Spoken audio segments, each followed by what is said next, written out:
Terima kasih. Baik, selamat malam dan juga selamat Sabat untuk kita semua. Pada malam Sabat ini, pelajaran kita adalah update dari peristiwa-peristiwa yang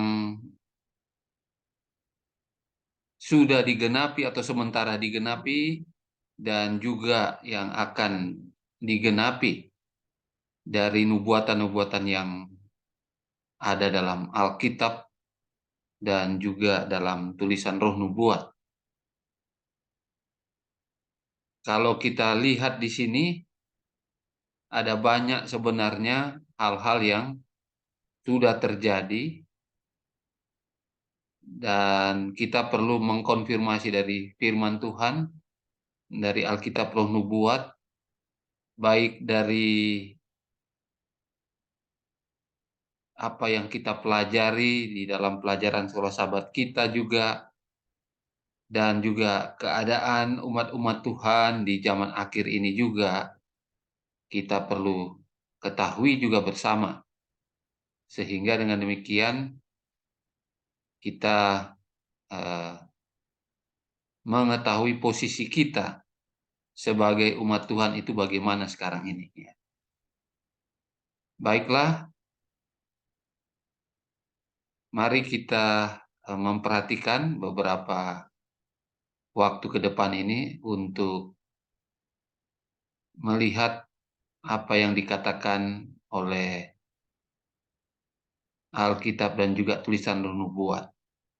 Sekali lagi kutipan ini menyatakan kepada kita, Nyonya White katakan, mari kita tunjukkan kepada orang-orang. Tentunya bukan cuma kepada kita sendiri, tetapi ke orang luar juga yang belum bergabung dengan kita juga. Dikatakan, mari kita tunjukkan kepada orang-orang ini. Berada di mana kita menurut sejarah nubuatan. Di dalam Testimonis jilid yang kelima, halaman 716. Jadi sebagai anggota SDA kita perlu menyatakan kepada dunia dan juga menguatkan iman umat-umat Tuhan yang lain bahwa sesungguhnya kita berada di mana. Saya senang ada grup-grup yang dibentuk untuk mengingatkan sekaligus memberikan informasi. Dan itu sangat baik sekali bagi kita umat-umat Tuhan. Karena kita bisa melihat di belahan dunia lain yang kita tidak lihat di tempat kita. Oleh karena itu perlu kita saling mengingatkan dan memberikan informasi. Lalu dikatakan dalam Testimonis jilid 6 ini, halaman 129, mereka, ya orang-orang itu tadi semuanya harus mengetahui, memahami peristiwa-peristiwa yang akan terjadi sebelum penutupan sejarah dunia. Mengapa harus diketahui oleh kita semua, baik yang sudah ada di dalam kebenaran, dalam kandang, maupun yang belum? Karena ini menyangkut kesejahteraan kekal. Jadi dengan mempelajari sejarah yang berhubungan dengan nubuatan yang sudah terjadi, sementara terjadi, dan yang akan terjadi, ini menyangkut kesejahteraan yang kekal. Jadi jangan dianggap enteng. Ya. Sehingga guru-guru dan pelajar-pelajar harus berikan lebih banyak perhatian terhadap pelajaran-pelajaran yang berhubungan dengan peristiwa yang akan terjadi sebelum penutupan sejarah dunia. Ini perlu dipelajari. Bukan hanya sekedar pengetahuan kebenaran kita, tetapi ini memang menyangkut kehidupan kita yang kekal ke depan. Ya. Nah, mari kita lihat salah satu update yang dikatakan oleh pimpinan kita, ketua GC kita. God will reveal to all of us these wonderful secrets as we dig into the Word of God. What an opportunity to understand we are living in the tips of those toes, and the next great event that will happen after a number of things just before Christ's coming will be that stone representing Jesus' soon return. We are living in the end of time. God has placed you in your position in order to be a witness for Him. God be with each of you as you witness and tell others of Christ, His righteousness, His three angels' messages of Revelation 14, and His soon second coming. Saudara-saudara sekalian, kita melihat ya, ini memang yang terbaru ya, bahwa pimpinan kita sendiri menunjukkan bahwa kita berada di jari-jari kaki berdasarkan Daniel, di dalam kitab Daniel. Artinya apa? Kedatangan Yesus begitu segera, sangat dekat. Jadi kita sangat bersyukur bahwa dengan melihat keadaan sekarang ini, sesungguhnya saya yakin sekali bahwa kita yang hadir pada saat ini, kitalah yang akan melihat kedatangan Yesus yang kedua kali. Dengan catatan untuk diselamatkan, bukan menjadi kelompok yang tidak diselamatkan. Ya. Jadi kita berada di garis nubuatan, di mana kedatangan Yesus yang kedua kali itu sudah sangat dekat. Kita tinggal menunggu itu ya. Jadi ini yang dikatakan oleh kita punya pimpinan. Mari kita lihat pelajarannya. Berbicara tentang tahun-tahun yang ada, ya. Sekali lagi kita tidak pernah menentukan, ya. Tidak ada penentuan tahun lagi setelah 1844. Tetapi ada kutipan-kutipan roh nubuat yang jelas-jelas ini adalah ilham dari Tuhan. Itu perlu kita pelajari. Ya. Kita tidak menjadikan tulisan roh nubuat itu di atas dari Alkitab. Tidak. Tetapi tulisan roh nubuat memberikan kebahagiaan khusus bagi anggota Seventh-day Adventist ketika kita mempelajarinya. Sekali lagi, roh nubuat tidak menjadikannya di atas dari Alkitab. Justru dengan tulisan roh nubuat kita diperjelas. Ya, diperjelas. Dengan melihat angka-angka yang ada dalam tulisan di dalam firman Tuhan, dalam Alkitab, roh nubuat mengungkapkan hal-hal tersebut kepada kita yang hidup sekarang ini ya. Kalau kita lihat tentang angka 6.000 tahun itu ditulis di sini ya. Pelanggaran manusia terus-menerus selama 6.000 tahun telah membawa penyakit, rasa sakit, dan kematian. Dan seterusnya. Ada angka 6.000 tahun dari sekian banyak kutipan. Ya. Di dalam buku Kemenangan Akhir juga, saudara. Halaman 544. Pertikaian besar antara Kristus dan setan yang sudah berlangsung selama hampir 6.000 tahun. Segera akan berakhir. Dan seterusnya. Saya ingin menekankan angka 6.000 ini ada dalam Alkitab. Kemudian ada dalam tulisan roh nubuat. Di dalam Kemenangan Akhir halaman 343 juga. Ya, ditunjukkan di sana bahwa pada tahun 31 Tarik Masehi, ya, maka umur dunia sudah apa? 4.000 tahun. Artinya dosa yang masuk di dunia tahun 31 Masehi berumur 2.000 tahun.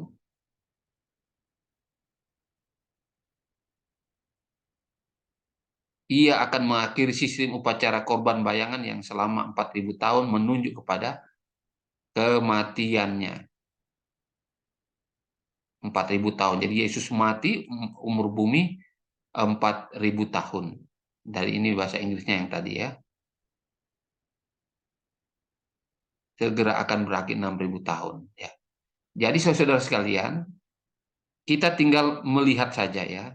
Karena pelajaran-pelajaran ini sudah kita ikuti di waktu-waktu yang lalu, kita hanya mengupdate saja sejauh mana yang dikatakan oleh Alkitab dan juga tulisan roh nubuat yang berhubungan dengan nubuatan.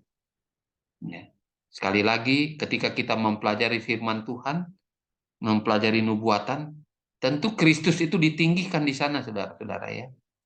Kristus ditinggikan. Karena apa? Dia mengungkapkan semua yang akan terjadi ke depan. Dan itu untuk kebahagiaan saudara dan saya sebagai umat Tuhan. Dan persiapan kita ketika itu dinyatakan. Ya, dinyatakan. Nah, sekarang kita lihat gejolak dan gerakan dari undang-undang hari Minggu ini. Ya. Walaupun kita sangat yakin bahwa tidak begitu lama ya, peristiwa itu akan terjadi. Satu demi satu dibukakan kepada kita apa yang akan terjadi. Tulisan roh nubuat mengatakan, ketika Amerika Serikat ini bersatu dengan kepausan, saudara perhatikannya, ketika Amerika Serikat ini akan bersatu dengan kepausan dalam menekan hati nurani. Saya berulang kali menggarisbawahi, menekan hati nurani, lalu memaksakan manusia menghormati sabat palsu. Maka rakyat setiap negara di bumi, ini seluruh dunia, akan dituntun mengikuti contohnya. Saudara, ketika kita mendengar kata hati nurani yang dipaksakan, yang ditekan, maka ujung-ujungnya itu adalah menghormati sabat yang palsu. Ya, menghormati sabat yang palsu. Sekali lagi, kalau kita update peristiwa zaman akhir ini, 3 tahun lebih ya, atau 2 tahun lebih ini, tentu peristiwa ini terjadi ya. Apakah di Asia, di Indonesia, di Amerika Serikat, di Eropa, Afrika, dan seterusnya. Pemaksaan atau penekanan hati nurani, menekan hati nurani. Ini sudah terjadi, sementara terjadi. Ketika saudara mendengarkan atau mengalami pemaksaan yang dilakukan oleh lembaga-lembaga, oknum-oknum yang memiliki jabatan di negara, bahkan boleh jadi di kalangan lembaga agama sendiri, ya, organisasi agama, boleh jadi seperti itu. Kalau sudah ada hal-hal seperti itu terjadi, dipastikan bahwa pemaksaan untuk menghormati sabat palsu itu akan terjadi. Dan itu berlaku dikatakan dalam tulisan roh nubuat ini kepada rakyat setiap negara di bumi, artinya di seluruh dunia. Soal hari Sabat akan menjadi masalah besar terakhir. Ya, jadi puncaknya ini ya. Di mana seluruh dunia akan mengambil bagian. Testimonis jilid 6, 352. Jadi saudara percaya atau tidak, yang jelas tulisan roh nubuat ini menyatakan pada akhirnya manusia yang memiliki agama apapun, kepercayaan apapun, harus memilih sabat asli atau sabat palsu. Itu yang akan terjadi. Kalau sekarang sudah ada pemaksaan hati nurani, sebenarnya itu adalah pemaksaan hari sabat palsu. Jadi saudara perhatikan ya, sudah terjadi, saya lihat, kita lihat sudah. Sementara lagi disusun sedemikian rupa oleh penguasa-penguasa dunia ini. Yang kaki tangan naga ini. sementara menyusun ya. Dan update-nya sudah terlalu banyak hal seperti itu ya. Kemudian kalau kita berbicara tentang reformasi kesehatan yang ditandingi oleh masalah kesehatan dunia yang kita alami ya, dikatakan dalam manuskrip Jilid 3 1899, sebagaimana tangan kanan bagi tubuh, begitu pekerjaan misionaris medis bagi pekabaran malaikat ketiga. Nah, sekarang reformasi kesehatan ya ditandingi dengan kesehatan yang ditawarkan dunia dalam 2-3 tahun terakhir ini. Saudara-saudara, kita sudah lihat ini ya. Dan akan ada apa? Penyakit yang sampai 10 kali lipat lebih berbahaya daripada COVID. Nah, siapa yang tawarkan? Siapa yang susun? Apakah kebetulan? Sedangkan semua rencana-rencana ini sudah dibuat sedemikian rupa sampai waktunya juga kita ketahui, disusun sedemikian rupa. Ya, kita lihat bagaimana apa yang dikatakan oleh pimpinan kita dari GC, bahwa memang kita sudah berada di 10 jari-jari kaki. Tinggal menunggu batu yang jatuh di dalam nubuatan di dalam kitab Daniel. Kerajaan yang terakhir. Ya, jadi kita di 10 jari. Kita lihat ini semua ya. Bagaimana undang-undang hari Minggu ini begitu hebat dijalankan. Malaikat-malaikat jahat berbicara dengan mereka dengan kuasa besar. Dan mujizat dibuat di hadapan mereka. Seluruh dunia ditobatkan dan dibuat sejalan dengan hukum hari Minggu. Jadi spiritisme yang digunakan sekarang ini ujung-ujungnya adalah untuk membawa manusia, istilahnya ditobatkan, supaya sesuai atau sejalan dengan hukum hari Minggu yang nanti dalam waktu dekat ini akan disahkan di Amerika Serikat. Ya. Dan yang digunakan spiritisme ini sangat meyakinkan sekali. Karena para rasul yang dimunculkan oleh setan, yang menulis kitab-kitab suci, khususnya Alkitab ini, mereka sendiri yang akan berbicara seolah-olah seperti mereka, ya, untuk menyatakan Alkitab itu adalah fiksi, tidak benar. Dan pada ujung-ujungnya mereka akan katakan hari Minggu itulah yang benar. Ya. Jadi sebagai puncak perbuatan setan dalam drama penipuan itu, setan sendiri akan menyerupai Kristus.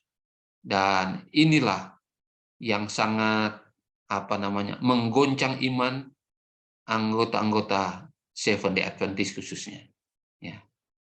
Kita bisa lihat setan yang menyerupai Yesus dalam segala hal ketika Yesus berada di dunia dan di dalam keilahiannya ketika dia menampakkan diri. Tetapi yang membedakan bahwa itu adalah Kristus palsu ketika ia mengaku telah merubah Sabat menjadi hari Minggu dan memerintahkan kepada semua orang memelihara yang telah diberkatinya. Ini dikatakan dalam Kemenangan Akhir 6:24. Inilah penipuan terkuat, terbesar, sehingga banyak umat pilihan, umat Tuhan yang jatuh. Banyak yang jatuh, saudara-saudara. Lalu di dalam merencanakan untuk undang-undang hari Minggu, ya, masalah keuangan itu dibuat untuk menggolkan hari Minggu, diundang-undangkan di Amerika. Akan diumumkan bahwa karena melanggar hukum hari Minggu, dosa membawa bencana. Dan itu tidak akan berhenti hingga pemeliharaan hari Minggu adalah sumber masalah bagi orang banyak yang menghalangi mereka untuk memperoleh dukungan ilahi dan kemakmuran duniawi. Ya. Mungkin bagi kita sekarang ini kita anggap ini perkara sepele. Bagi Seventh-day Adventist ini perkara sepele. Karena apa? Kita kan sudah berhari Sabat. Tidak mungkin kita akan jatuh. Tidak mungkin kita akan fokus kepada dunia, kepada hal-hal yang berbau ekonomi, keuangan, masalah perut, dan lain sebagainya. Tapi jangan lupa, cara yang ditawarkan oleh dunia, oleh setan dan agennya, tentu halus dan sesuai dengan kebutuhan kita. Sesuai dengan kebutuhan kita. Masalah moral, ya. Jadi hari Minggu ketika dipaksakan itu dihubungkan dengan masalah moral.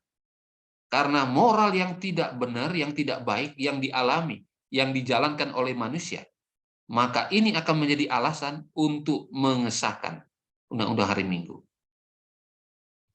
Mereka akan meratapi kebejatan dunia, membela kesaksian para guru agama, bahwa keadaan moral yang merosot itu disebabkan oleh penghinaan atas hari Minggu. Jadi segala-galanya selalu dihubungkan dengan hari Minggu. Dengan penyembahan kepada Sabat yang palsu.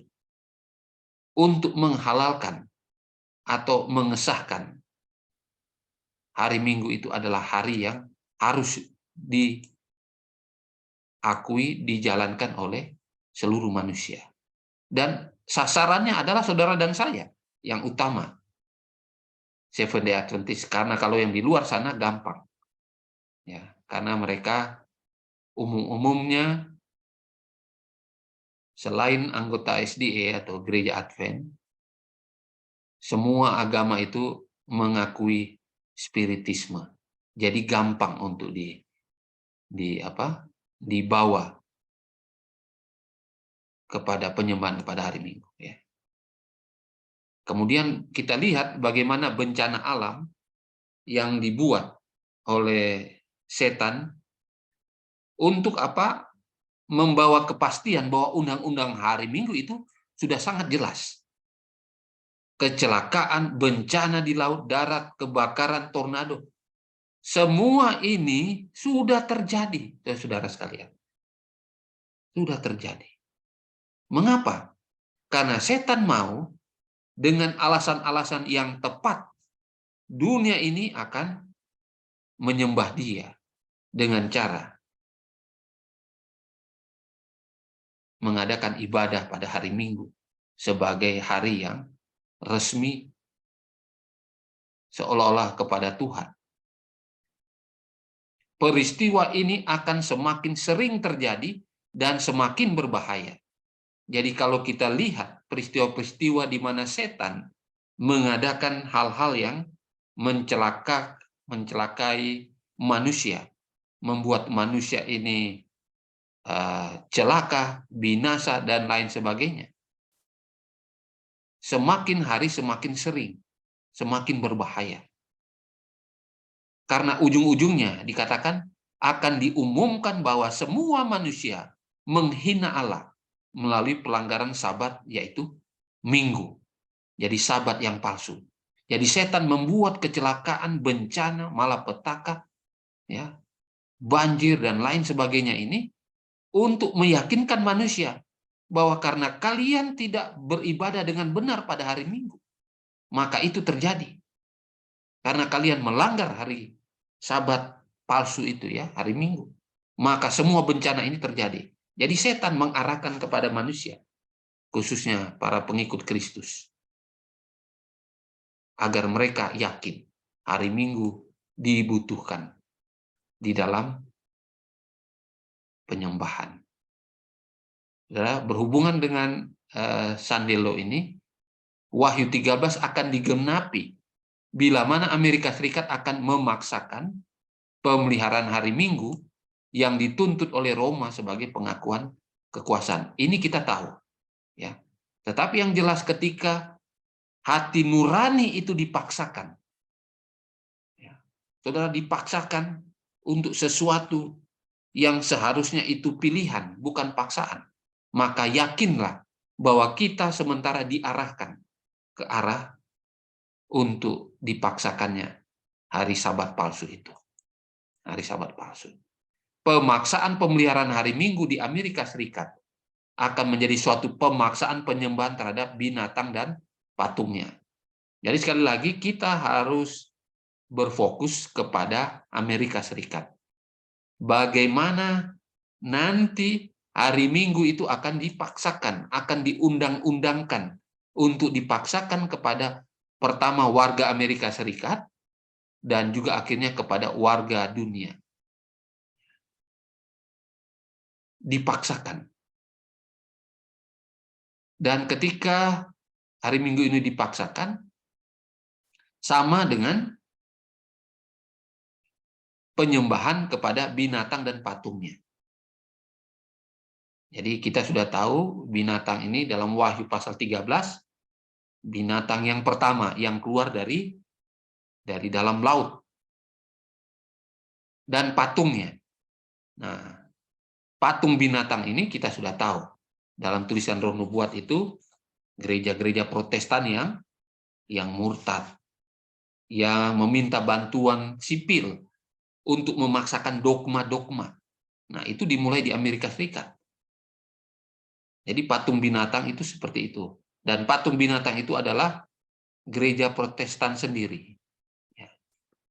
Ya, gereja Protestan yang bergabung seluruh dunia. Kemudian lembaga-lembaga keuangan di seluruh dunia.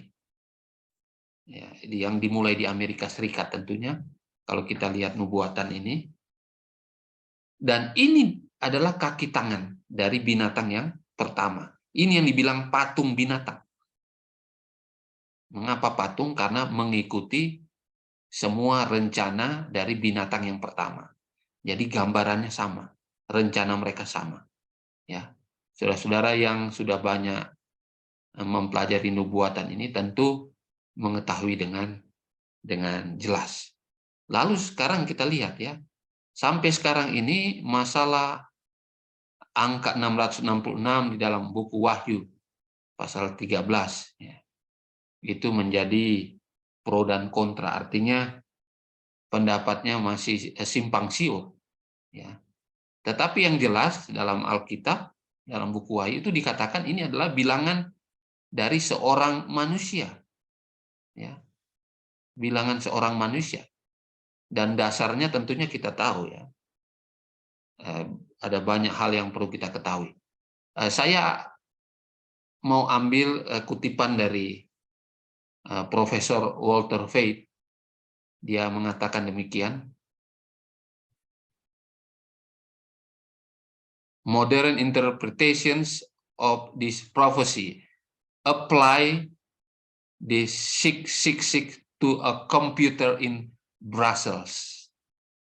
This implies that 666 represents registration of every citizen of Earth who is to be subjected to the new economic policies of the New World Order.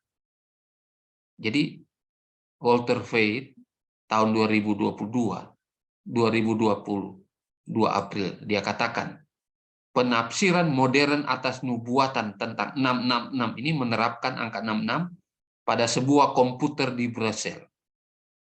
Ini menyiratkan bahwa 666 mewakili pendaftaran setiap warga bumi ini yang harus tunduk pada kebijakan ekonomi baru dari tatanan dunia baru, New World Order. Ya.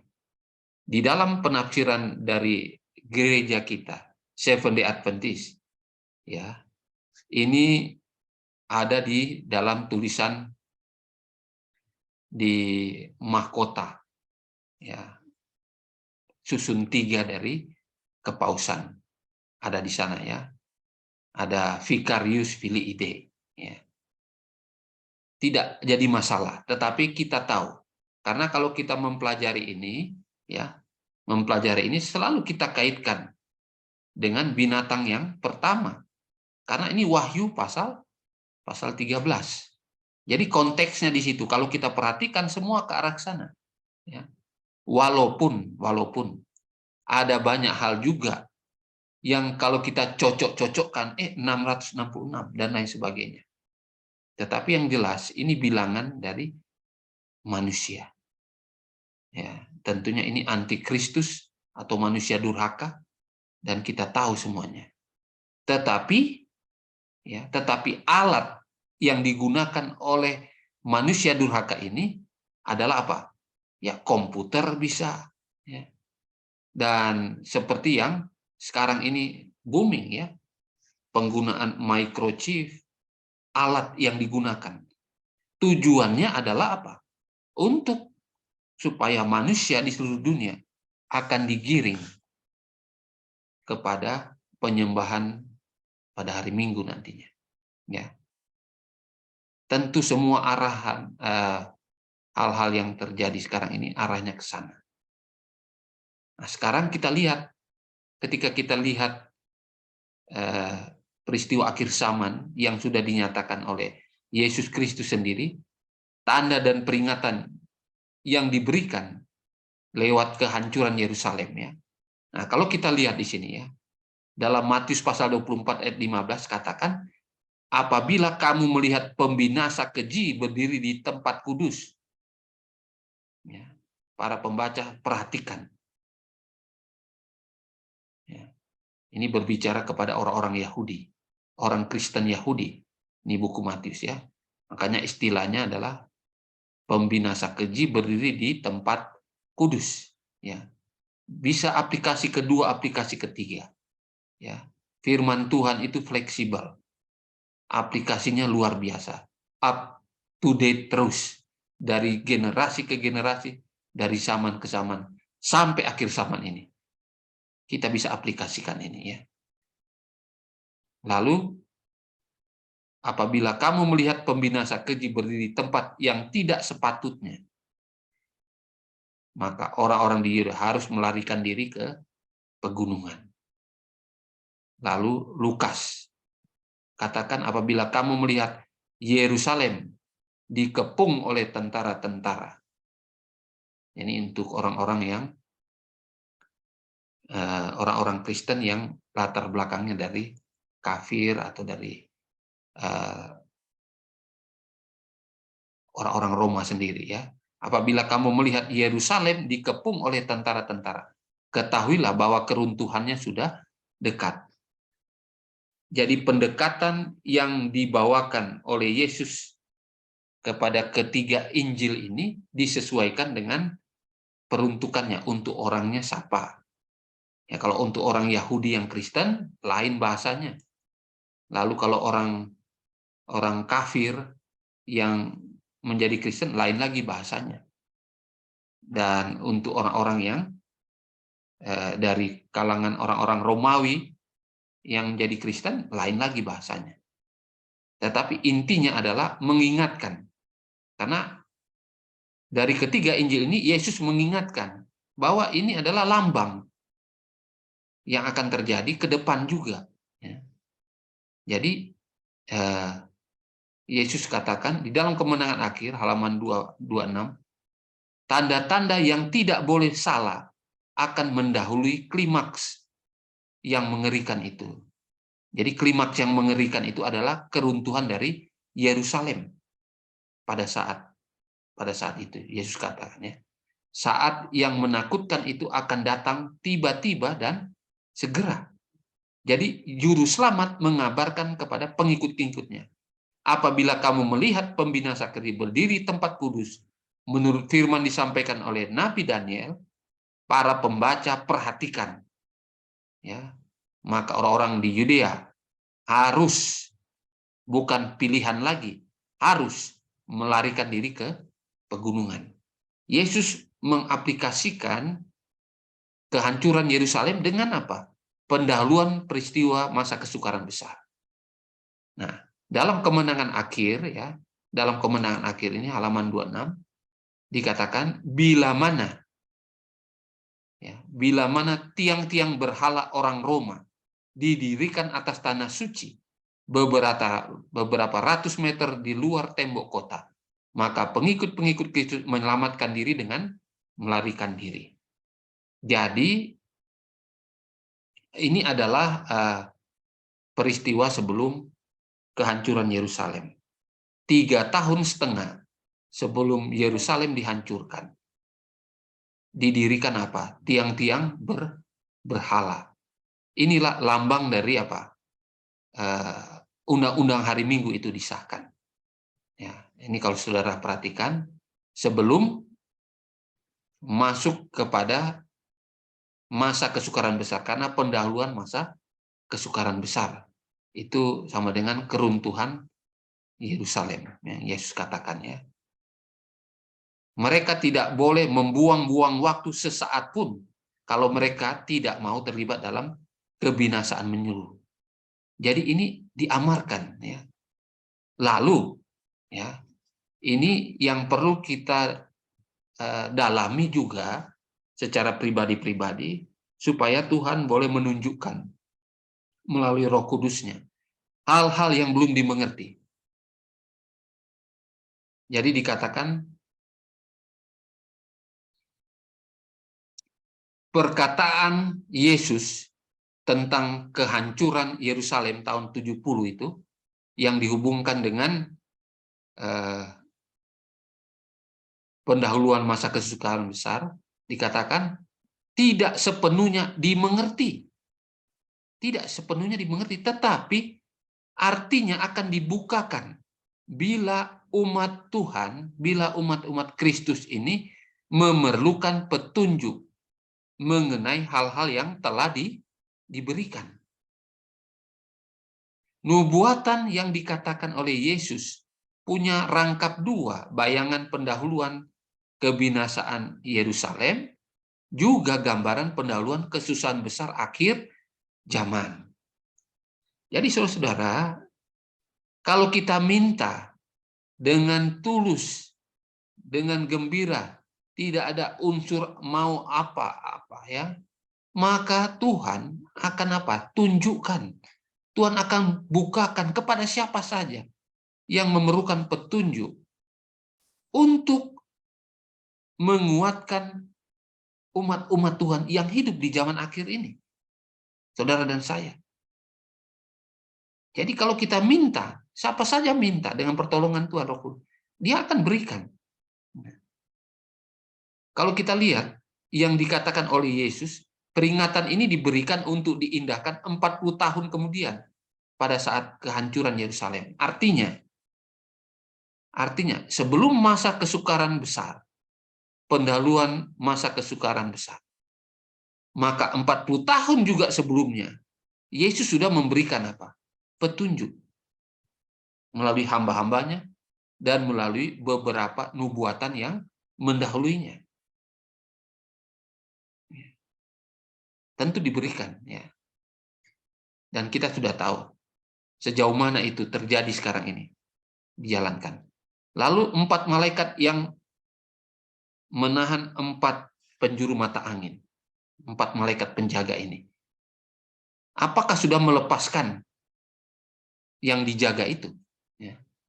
Dalam Bible Commentary jilid 7 967, malaikat-malaikat sedang melingkari dunia, menggeser setan dalam menyatakan keunggulannya yang disebabkan oleh besarnya rombongan manusia yang menjadi pengikutnya.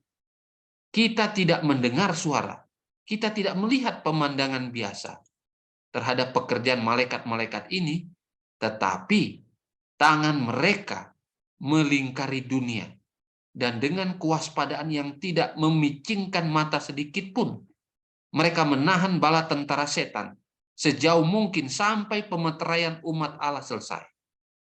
Saudara, keempat malaikat yang menjaga keempat penjuru mata angin memang dijaga benar-benar. Jangan sampai peristiwa yang sangat mengerikan itu terjadi kepada dunia. Dijaga sampai pemeteraian kepada umat-umat Allah selesai. Ya. Nah, kalau kita lihat di sini, Yohanes dalam Testimonies to Ministers 444, Yohanes melihat unsur-unsur alam. Jadi yang dibilang yang ditahan oleh keempat mata angin itu apa? Itu gempa bumi, badai, lalu pertikaian politik. Ini semua digambarkan sebagai apa yang ditahan oleh keempat malaikat itu. Jadi kalau saudara perhatikan, gempa bumi ditahan, badai ditahan, pertikaian politik ditahan, sampai nanti pemeteraian kepada umat-umat Tuhan, hamba-hamba Tuhan. Kalau saudara perhatikan, apakah gempa bumi sudah belum terjadi? Sudah kan? Tetapi gempa bumi ini yang ditahan oleh malaikat adalah gempa bumi yang dahsyat sekali. Lebih dari yang dahsyat yang kita pernah ketahui sekarang. Ini lagi ditahan. Begitu juga badai dan pertikaian politik. Tentu di sana ini adalah perang. Ya, mau perang dunia ketiga, ya. Perang yang paling hebat ini, ya. Ini ditahan. Karena kalau sampai ini dilepas, hancur bumi. Umat-umat Tuhan yang belum dimeteraikan, ya, bisa-bisa nggak dimeteraikan, nggak selamat. Oleh karena itu, pemeteraian itu sementara berlangsung. Keempat angin ini tetap dikendalikan sampai Allah memberikan perintah dilepaskan yang ditahan ini. Mengapa? Ini dikatakan, ini adalah keamanan gereja Allah. Karena kalau sampai dilepaskan, hancur. Bahkan umat-umat Tuhan sendiri yang belum dimeteraikan, bisa nggak selamat. Karena mereka bisa menghujat Tuhan dengan keadaan gempa bumi, badai, pertikaian politik yang tidak pernah terjadi sebelumnya. Dan itu yang ditahan sekarang.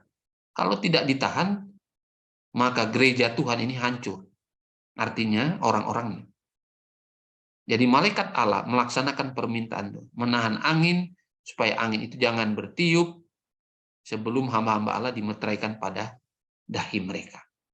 Nah, sementara malaikat Tuhan memeteraikan hamba-hamba Tuhan ini, setan juga sementara memeteraikan orang-orangnya dengan tanda binatang itu. Yang kita lihat sangat gencar dilakukan dalam 3 tahun terakhir ini. Dan ini akan terjadi lagi yang lebih dahsyat lagi. Ini yang kita lihat. Jadi, tadi sudah dikutip ini ya, bagaimana setan menggunakan semua malapetaka bencana-bencana ini untuk membawa manusia supaya nanti menerima hari Sabat sebagai penyembahan kepadanya, seolah-olah kepada Tuhan padahal kepada Dia. Ya. Untuk apa? Meredam semua bencana ini yang dia buat, kecelakaan, bencana di laut, kebakaran, tornado, gelombang pasang, ya, tsunami dan lain-lain. Jadi setan dia menipu manusia, dia mau menyatakan bahwa ini gara-gara apa? Kamu tidak menghormati hari Minggu, maka terjadilah bencana, kecelakaan segala macam.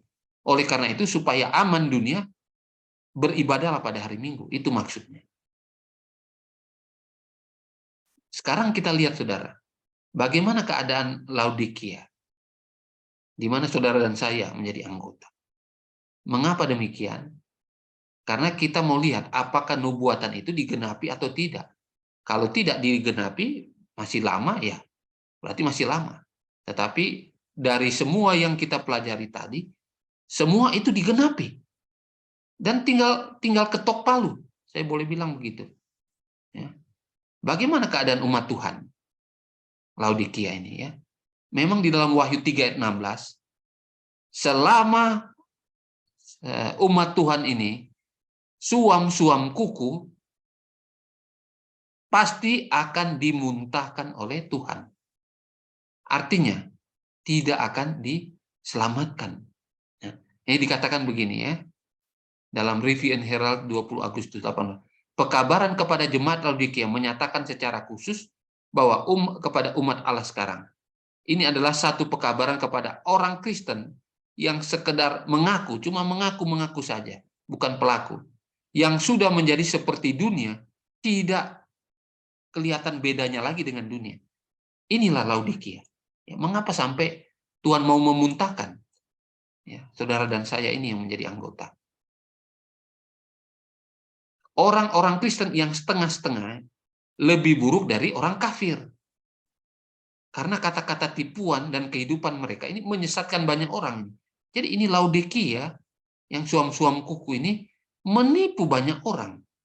Ya, menipu banyak orang. Orang kafir menunjukkan aslinya.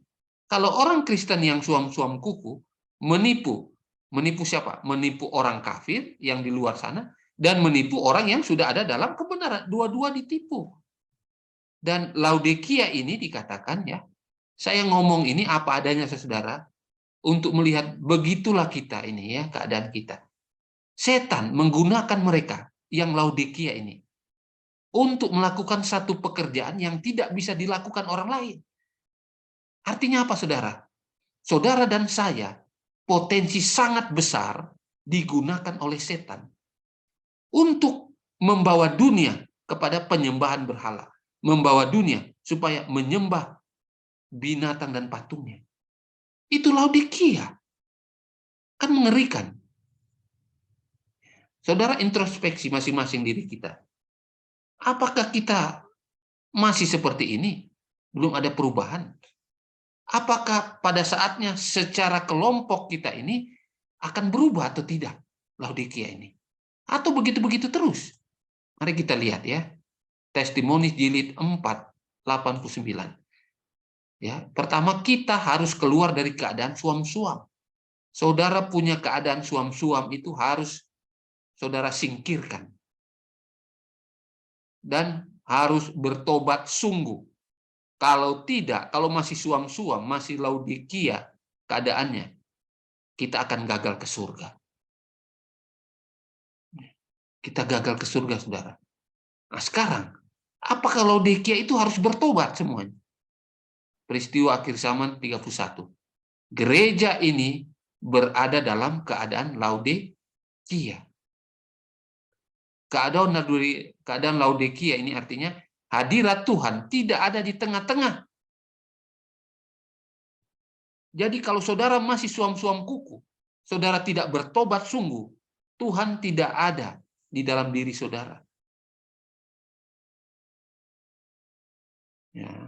Jadi ini tulisan Roh Nubuat katakan demikian. Ini lagi, saudara, ya. Jadi kalau kita perhatikan,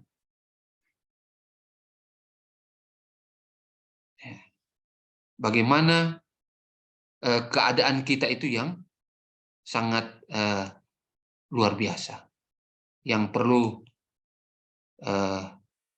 kita perhatikan, ya, sebagai Laodikia.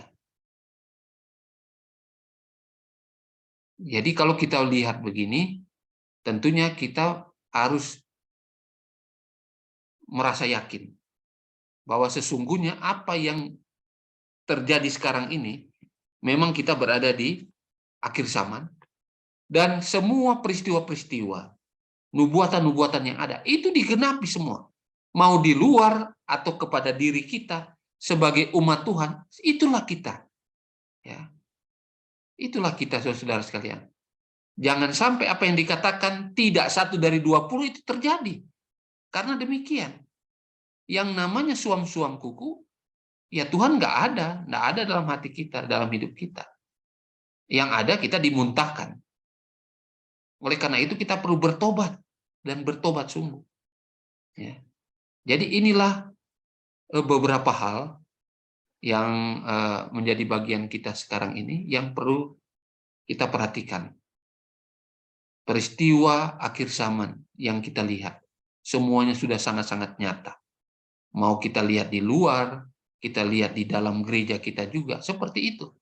Ya, tidak ada mendiskreditkan siapapun.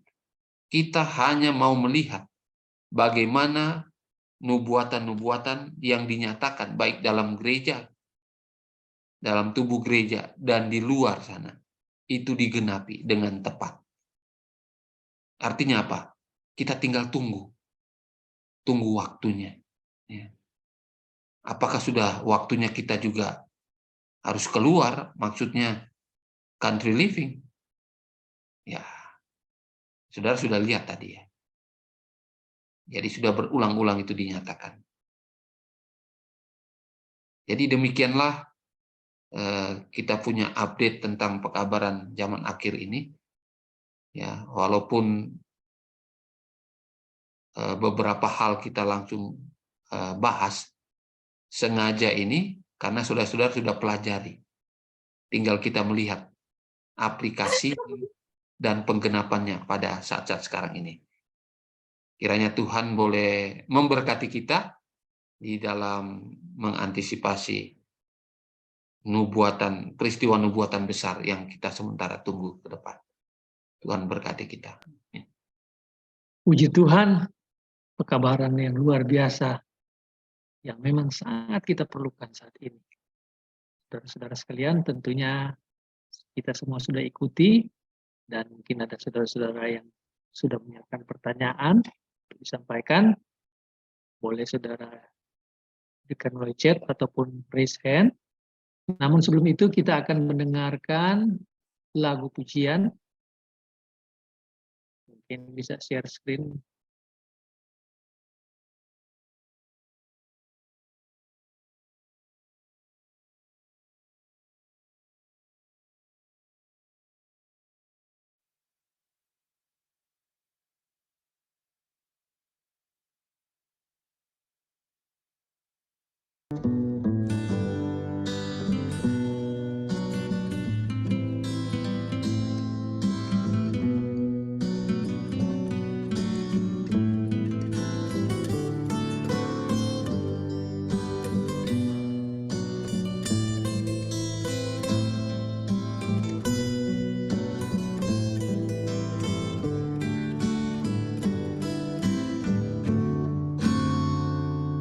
I can comprehend forever. Eternity is beyond my human mind. They tell me heaven is forever, and forever is a long, long time. The sun will rise to never set again. Troubles of the world are far behind. Time is just a thing of a long forgotten past. Nothing that can bother my mind. Everywhere are happy, happy people, listening to their birds and how they chime. Heaven's golden day will last forever, and forever is a long, long time.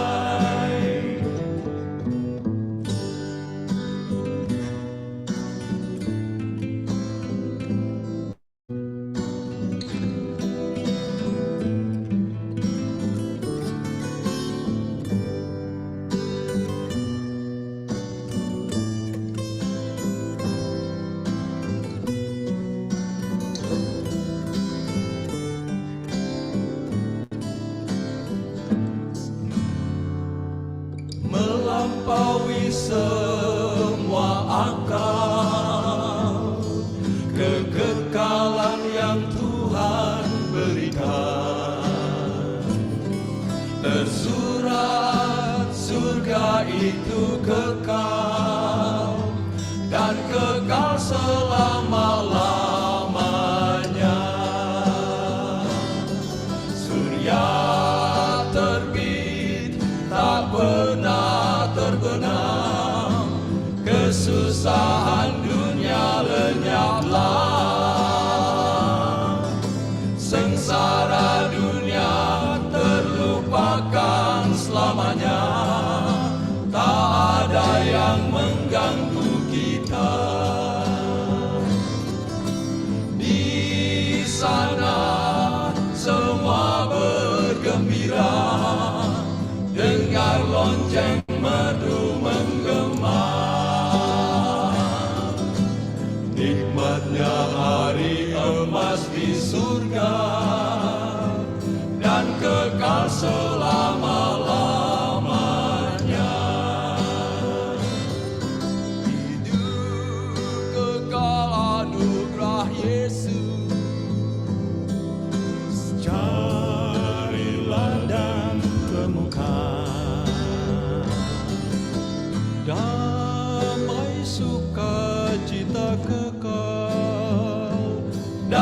kekal selama-lamanya.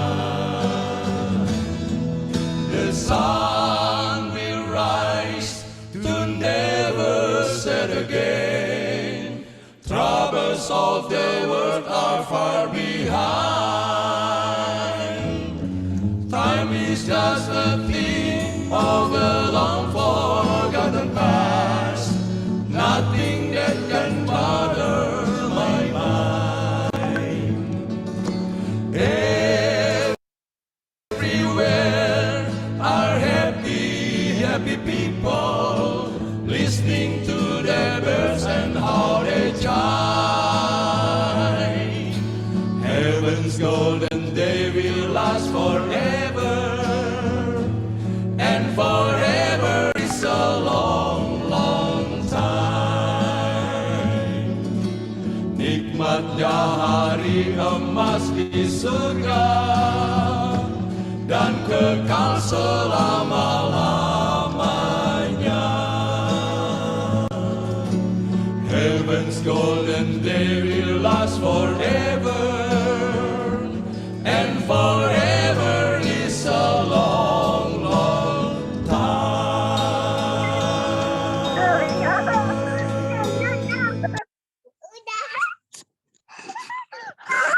Terima kasih atas lagu pujian tadi. Dan saatnya kita pada sesi pertanyaan.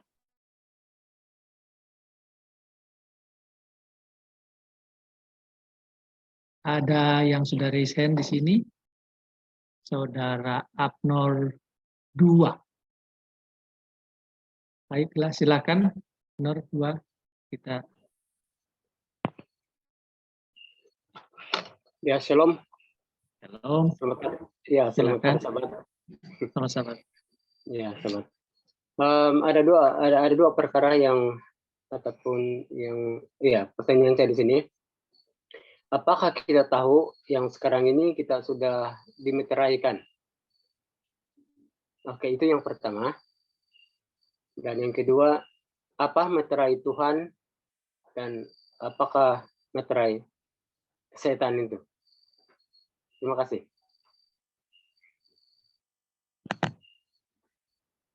Silakan, Pastor. Jadi terima kasih ya Pak Abnor ya. Tentu ada beberapa hal kalau kita bicara pemeteraian ya. Pemeteraian Tuhan ya, meterai Allah. Kalau dibilang meterai berarti kepemilikan ya. Jadi ketika seorang dimeterai berarti dia milik orang itu. Jadi kalau meterai Allah berarti orang itu sudah menjadi milik Allah. Kalau meterai setan istilahnya tanda binatang. Seseorang yang sudah meninggal, dia sudah dimeterai. Apakah dia meterai Allah atau memilih meterai setan atau tanda binatang istilahnya, itu pelajaran yang kita pelajari. Lalu pemeteraian itu juga berlangsung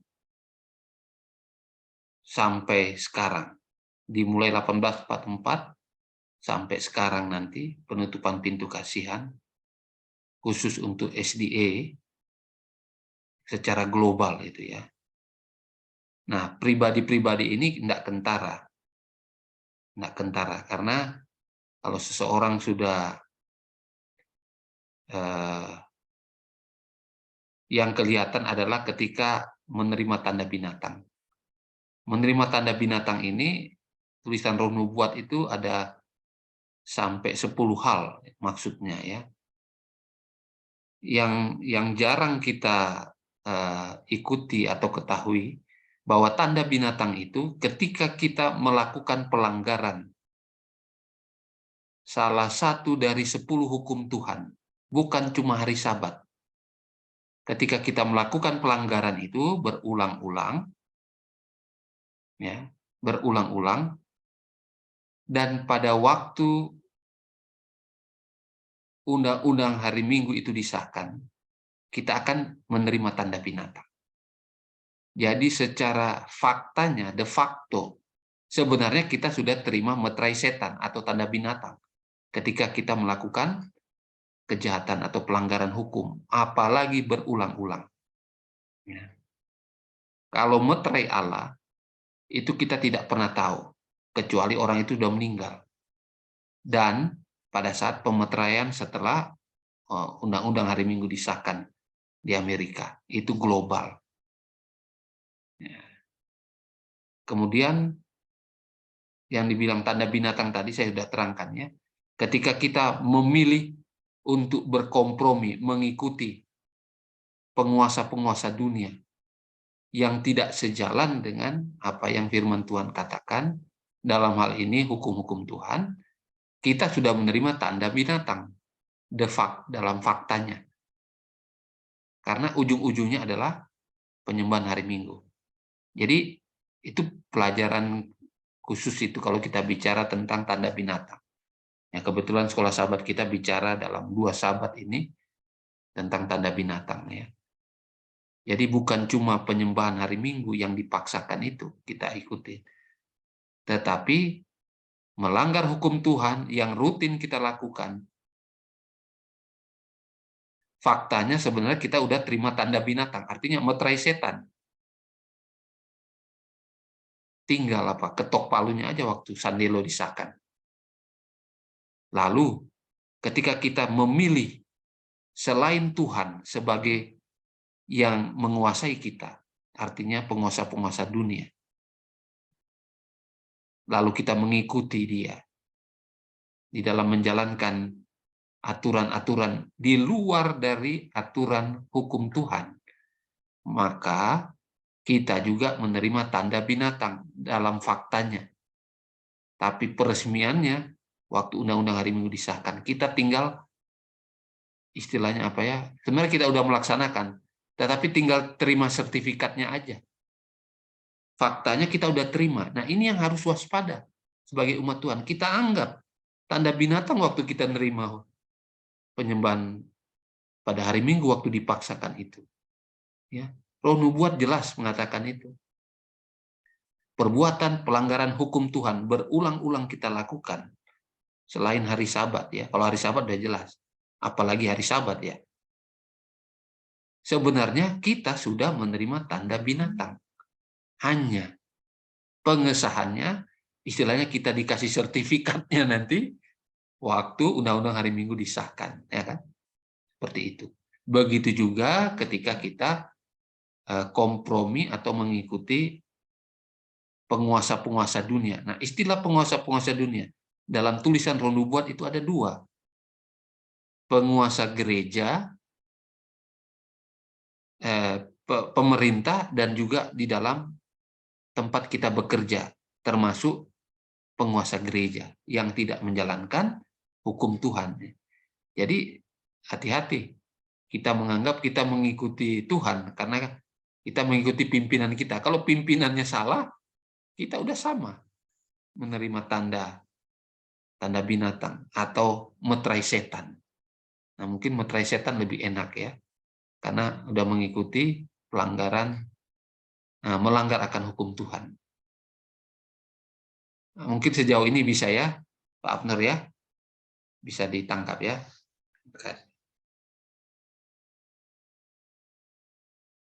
Baik, terima kasih Pastor. Ada lagi Saudara Robert Sinaga yang mau bertanya. Sudah raise-hand di sini. Silahkan, Robert. Selamat sahabat, Pak Pendeta. Ya, selamat sahabat. Terima kasih dapat kesempatan untuk bertanya. Mohon maaf tadi tidak mengikuti, baru setengah jalan. Namun saya tertarik untuk bertanya mengenai waktu. Karena kan ada pelajaran sekolah sahabat kita pada tanggal 16 Juni hari ini. Di sini dibuat pertanyaan untuk diskusi di pelajaran sekolah sahabat. Meskipun hidup dalam antisipasi bahkan ekspektasi dari peristiwa terakhir, mengapa kita harus berhati-hati agar tidak masuk ke dalam fanatisme penetapan tanggal atau berspekulasi di luar apa yang telah diungkapkan kepada kita melalui inspirasi. Jadi tadi pada saat pelajaran sahabat pembukaan sahabat ini, pernyataan ada yang menyatakan kefanatismean penetapan tanggal. Dan saya menjawab, dan saya ingin juga bertanya Pak Pendeta, dengan adanya tulisan Roh Nubuat ini, di kemenangan akhir, kontroversi mengenai 6.000 tahun pertikaian antara Kristus dengan setan, ada 6 di kemenangan akhir di 6 halaman, baik di halaman 518, di halaman 552, 526, dan ada 6 apa, terus didukung dengan Alkitab di Petrus 38 mengenai 1 hari 1000 tahun berikutnya. Terus mengenai umur dosa di buku kemenangan, di buku Desire of Ages atau kebahagiaan sejati ya, itu ada 4 halaman juga menerangkan bahwa umur dosa sudah 4.000 tahun. Pertanyaan saya, kenapa sampai ini kalau kita mengungkapkan tulisan Roh Nubuat ini mengenai waktu, bukanlah bicara hari dan tanggal, karena jam dan hari kedatangan Yesus satu pun tidak ada yang tahu. Tetapi kita hanya berbicara waktu, masa, waktu yang sudah sangat singkat, nubuatan sudah satu persatu sudah digenapi, tetapi kenapa ini menjadi suatu fanatisme bagi kita orang-orang Advent ketika kita mengungkapkan masa waktu yang sudah sangat singkat? Kita tidak bilang tahun 27 kah atau tahun 2030, tetapi kita hanya mengatakan bahwa melihat pertikaian antara Kristus dan setan ini hanya berlangsung 6.000 tahun, dan umur dosa sudah 4.000 tahun pada tahun 31 Masehi, Yesus sudah naik ke surga, itu sudah 4.000 tahun. Artinya kan kemungkinan 2020 atau 2030 itu kedatangannya tidak lama lagi. Seperti itu, lebih ke waktu, bukan ke jam dan hari kedatangan Yesus. Tetapi ini menjadi polemik di kalangan kita. Bagaimana pendeta menjawab pernyataan ini? Seperti itu, Pak Pendeta. Terima kasih, Tuhan memberkati. Baik, terima kasih ya. Saya, orang tua saya, kakek saya juga, Yesus mau datang segera angkat nafiri. Puluhan tahun lalu, udah apa? Mendengarkan kata-kata itu. Udah 40, 50, 60 tahun, 70 tahun kok nggak datang-datang. Ya. Mungkin kalau kita hidup di zamannya mereka, ketika disebutkan hal seperti itu, lalu kita bandingkan dengan sekarang ini, kita boleh jadi kita katakan bodoh sekali mereka itu yang lalu. Sekarang, ya sekarang, gulungan yang masih tertutup itu, ketika dibukakan, dan kalau saudara-saudara perhatikan, ya, ini orang tidak saling tahu, termasuk saya pribadi, tidak saling tahu. Ketika saya menyelidiki firman Tuhan, diungkapkan satu-satu. Hamba Tuhan yang lain juga menyelidiki, diungkapkan juga satu-satu. Hamba Tuhan yang lain, puluhan bahkan ratusan hamba-hamba Tuhan yang lain. Lalu waktu kita konfirmasi, kok sama ya? Ini kebetulan atau tuntunan Roh Kudus? Itu yang dikatakan ketika gulungan itu dibuka. Peristiwa-peristiwa yang lalu-lalu dianggap itu nggak akan terjadi, aneh, dan tidak mungkin. Lalu tulisan Roh Nubuat yang mengatakan pada waktunya, ketika Tuhan akan menyatakan sesuatu yang dikatakan orang-orang itu aneh, tidak betul, seperti zamannya Nabi Nuh. Gila itu, tidak benar. Maka itulah yang terjadi sekarang ini. Ketika berbicara tentang 6.000 tahun. Ya. Apakah Alkitab, kita tidak bicara Roh Nubuat, apakah Alkitab mengatakan harus 6.000 tahun? Anda. Kita bisa menyegerakan kedatangan Yesus. Benar tidak? Benar. Tetapi tulisan nubuat mengatakan ada batasannya kasih karunia Tuhan itu. Enggak selamanya. Ada batasnya. Jadi kalau dibilang 6.000 tahun, apakah itu umur dosa di dunia? Apa itu sejarah dunia berakhir dan lain sebagainya? Itu plus minus. Karena apa? Tuhan bukan melihat jumlahnya. Tuhan melihat orangnya, saudara dan saya. Ketika saudara sudah siap, ya, sudah siap, Tuhan datang. Tapi kalau belum siap, Tuhan belum datang. Karena jumlahnya harus pas yang akan diselamatkan. Dan ini terkait baik tahun-tahun yang dinyatakan oleh firman Tuhan, roh nubuat, peristiwa nubuatan yang ada, itu terkait semua. Nggak bisa kita lihat satu-satu. Semua harus kita gabung semua. Sehingga akan menjadi gambar yang utuh. Oh, begini. Nah, gambar yang utuh ini, kalau dia bulat, kita bisa lihat kan, udah sampai di mana? Ini udah nyambung nggak? Nah, itulah nubuatan-nubuatan. Itulah yang dinyatakan oleh Alkitab dan tulisan nubuat.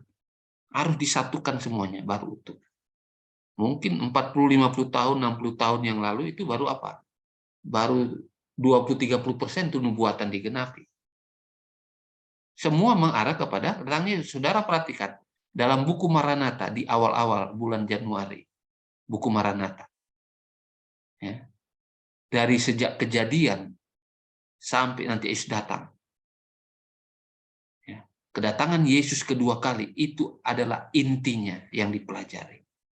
Saudara bayangkan ribuan tahun lalu, oh intinya Yesus, kedatangan Yesus kedua kali, bukan pertama kali. Bagi kita manusia itu bodoh, karena apa? Masih lama sekali. Tapi kan Tuhan punya apa? Punya kacamata. Apa kacamata Tuhan? 1 hari 1000 tahun bagi kita. Tuhan 1 hari. Jadi kalau di dunia 6.000 tahun, bagi Tuhan cuma 6 hari. Alkitab apakah bohong mengatakan bahwa manusia itu setelah dia berdosa, dia mati hari itu juga? Bohong apa tidak? Benar kan? Karena Tuhan lihat dari kacamatanya dia. Berapa umur manusia yang terpanjang? 969 tahun. Metusala. Iya. Metusala umurnya belum 1 hari. 900. Kalau 1 hari 1000 tahun. Makanya dia meninggal. Semua manusia itu meninggal sebelum 1 hari karena dosa. Firman Tuhan benar dari kacamata Tuhan. Kalau dari kacamata kita, ribuan tahun, ratusan tahun, wah nggak benar ini. Jadi 1 hari bagi Tuhan, 1000 tahun bagi kita.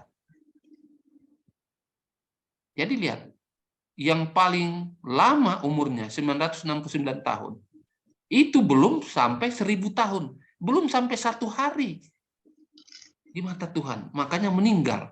Jadi Alkitab benar, karena Tuhan yang bicara, artinya kacamata Tuhan 1 hari itu. Kalau kacamata kita 1000 tahun. Apakah 6 hari itu di mata Tuhan itu panjang? Pendek sekali. Apalagi kalau kita sudah hidup kekal di surga, nggak ada tahun, nggak ada hitung-hitungan lagi. Jadi itu yang perlu kita ketahui. Kitalah yang menentukan, tapi Tuhan ada batasnya. Kalau saudara belajar tentang generasi yang hidup di dunia ini, maka kita ini masuk last generation. Generasi kasih karunia yang sebenarnya nggak ada. Tetapi ini tambahan di luar dari jadwal. Bayangkan saudara, harusnya Tuhan udah datang zamannya Nyonya White dan beberapa waktu setelah itu. Tapi ya itulah, manusianya yang nggak mau. Tapi Tuhan punya batas. Siap tidak siap, aku harus datang ini. Ini waktuku udah ada. Tak. Dan Tuhan harus menjalankannya sesuai dengan apa? Nubuatan yang dia buat juga. Nggak boleh lewat. Ada batasnya. Nah, ini yang kita lihat ya. Yang tentunya kalau kita sebagai manusia belum sempurna kita mempelajari dengan tentang kemahakuasaan Tuhan. Bagaimana Tuhan menjalankan segala-galanya dengan tepat waktu, dengan benar, adil, dan semuanya berkaitan, apapun berkaitan. Nah, itulah Tuhan. Kita nggak bisa ya tepat waktu ya. Jadi mungkin itu yang bisa saya sampaikan. Biarlah mereka mengejek-ngejek ya. Berarti udah kembali ke zaman Nuh. Berarti syukur kita. Udah dekat waktunya. Nggak lama lagi ya kita akan melihat kedatangannya ya. Didahului dengan ya peristiwa besar ya. Hari Minggu ya. Sandelo itu dulu ya. Seterusnya. Oke. Baiklah, kelihatannya ada lagi pertanyaan berikut dari Saudara Paul Sundelangi. Silakan, Saudara Paul. Mungkin bisa buka kamera biar bisa kita lihat sambil bertanya. Makasih. Selamat malam Pak Sony, selamat malam Pendeta. Terima kasih Selamat banyak malam. kesempatan yang sudah diberikan. Baik, saya hanya ingin bertanya sedikit. Pendeta hanya mohon update aja Pendeta, kira-kira kita di organisasi ini untuk pendeta-pendeta kita sekarang ini apakah kebarannya masih tetap sama dengan kita ini Pendeta? Soalnya kalau untuk sekarang ada pendeta-pendeta yang lain mengatakan bahwa walaupun hanya bincang-bincang sederhana aja, tapi mereka katakan undang-undang hari Minggu itu sebenarnya sudah nggak ada katanya. Itu kata hanya sesuatu yang sekedar menakutkan saja. Nah, ini jadi pertanyaan ini, pendeta-pendeta kita ini, apakah masih dalam satu garis pekabaran atau jangan-jangan hanya kita yang kita aja yang masih tetap mempertahankan dari dulu sampai sekarang bahwa pekebaran tentang undang-undang hari Minggu itu akan mengawali dari untuk memasuki akhir zaman ini. Nah, itu apakah kita masih sejalan pendeta-pendeta kita atau organisasi kita, para pendeta masih sejalan ini pendeta terhadap pekebaran terkait undang-undang hari Minggu. Karena yang akhir-akhir ini sudah ada mulai berani mengatakan bahwa itu sesuatu yang hanya menakut-nakuti saja. Dan tidak ada sebenarnya kata itu dia. Jadi bagaimana ini pendeta untuk menyikapi hal seperti ini?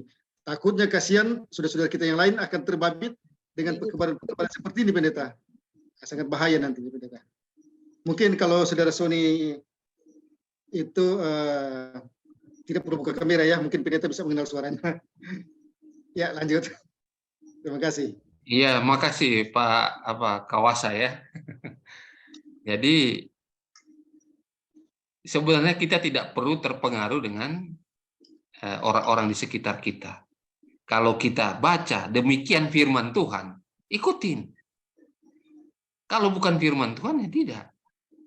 Saya cuma anjurkan para pendeta yang ngomong begitu, baptis ulang. Anda Advent atau bukan?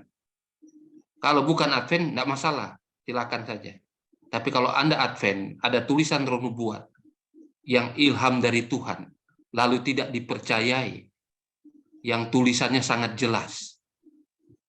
Lebih baik mengundurkan diri, bikin gereja sendiri, ya, gereja reformasi non Advent, gereja yang masih 1000 tahun lagi Yesus datang, bikin saja. Seperti itu. Jadi itu goncangan-goncangan kecil yang biasa ya di kalangan umat-umat Tuhan.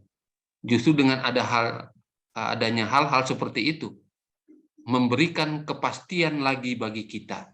Sesungguhnya kita sudah seperti zaman sebelum air bah. Banyak pengejek. Amin.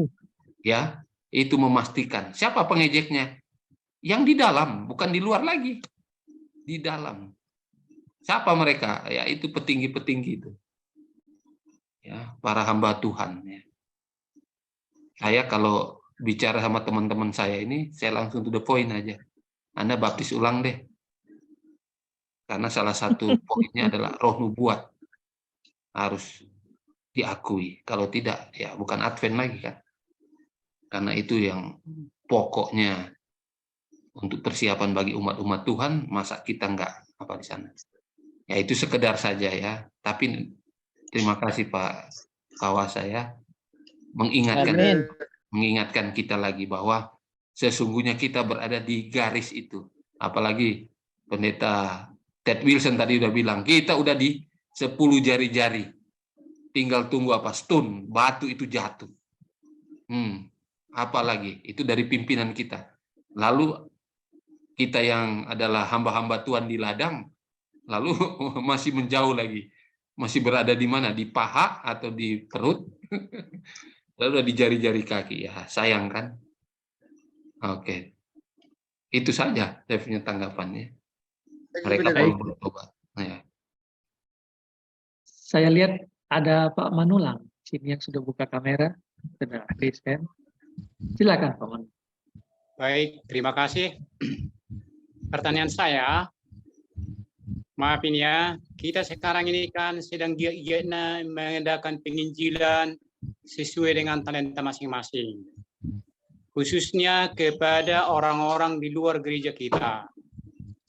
Tetapi kelihatannya dan kita lihat secara umum bahwa masyarakat pada umumnya sudah menerima vaksin.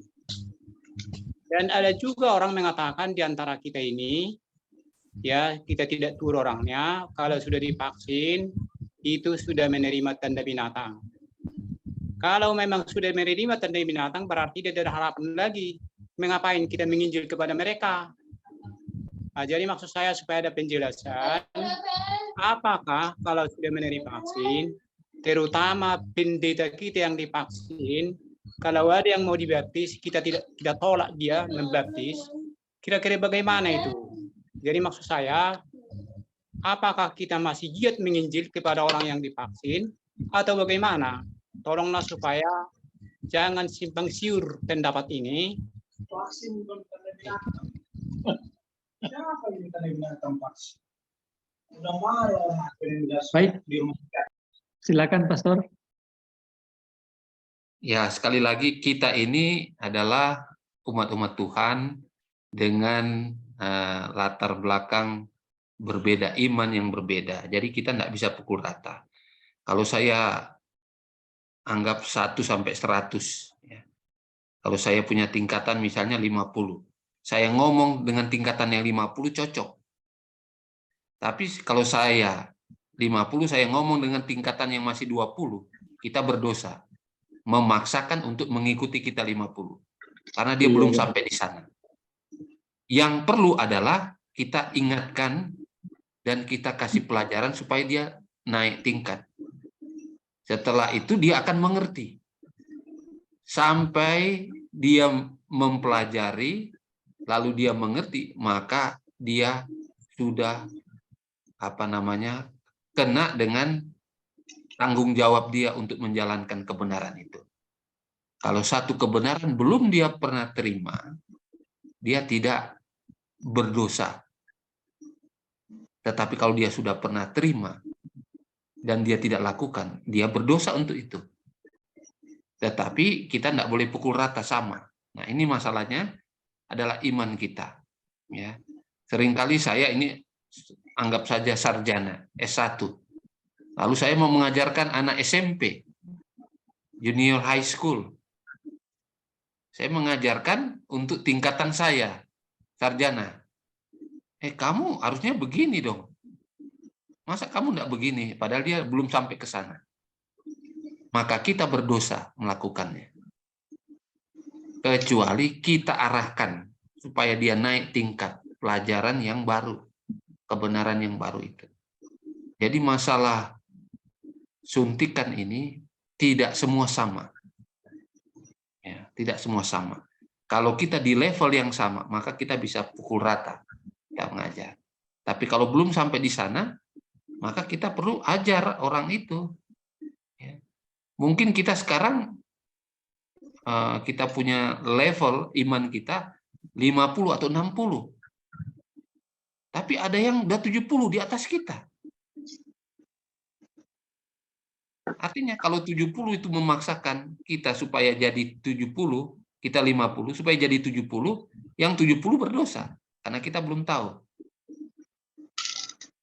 Oleh karena itu, hal-hal seperti ini saya suka bilang japri.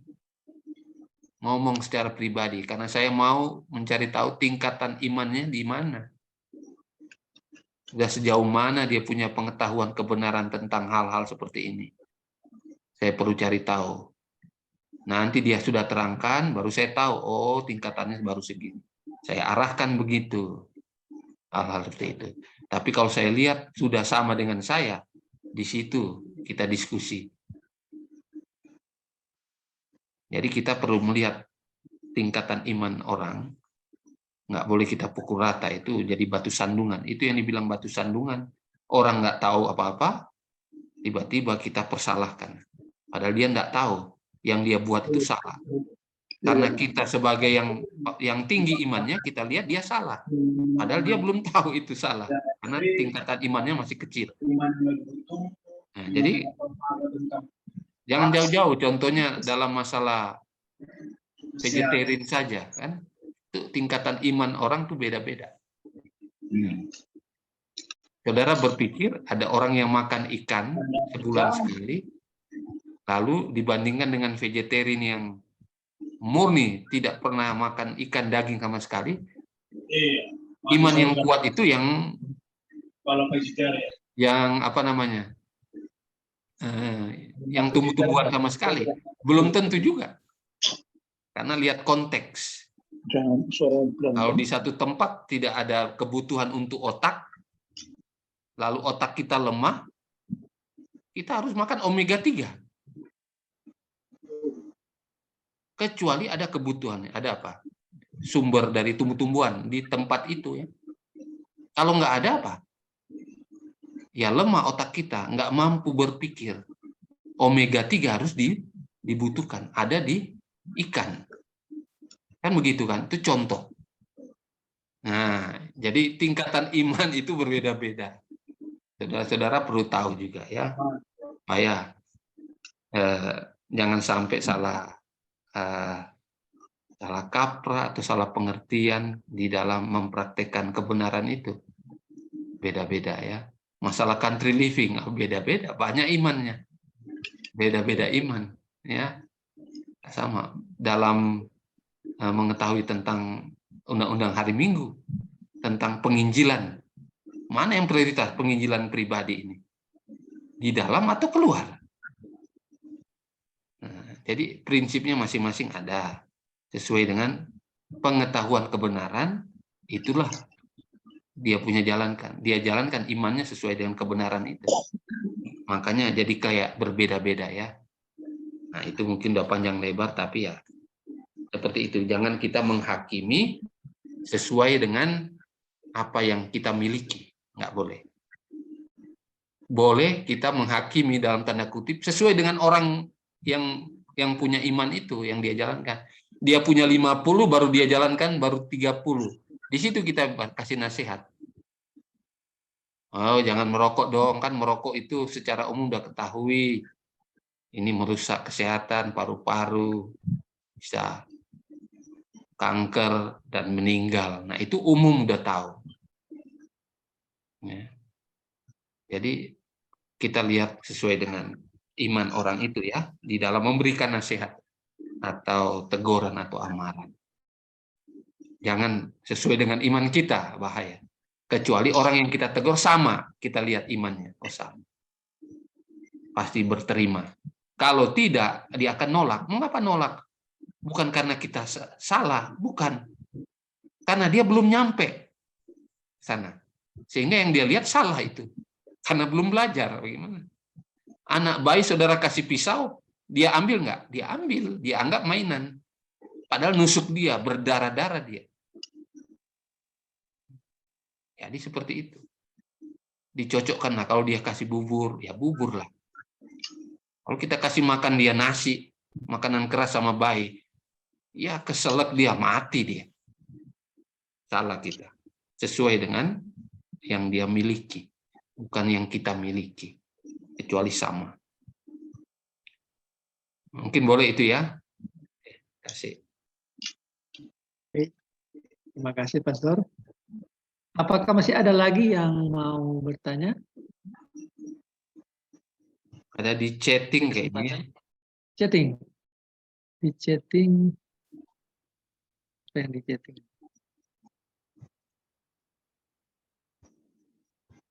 Ini Ada bukan pertanyaan. ini.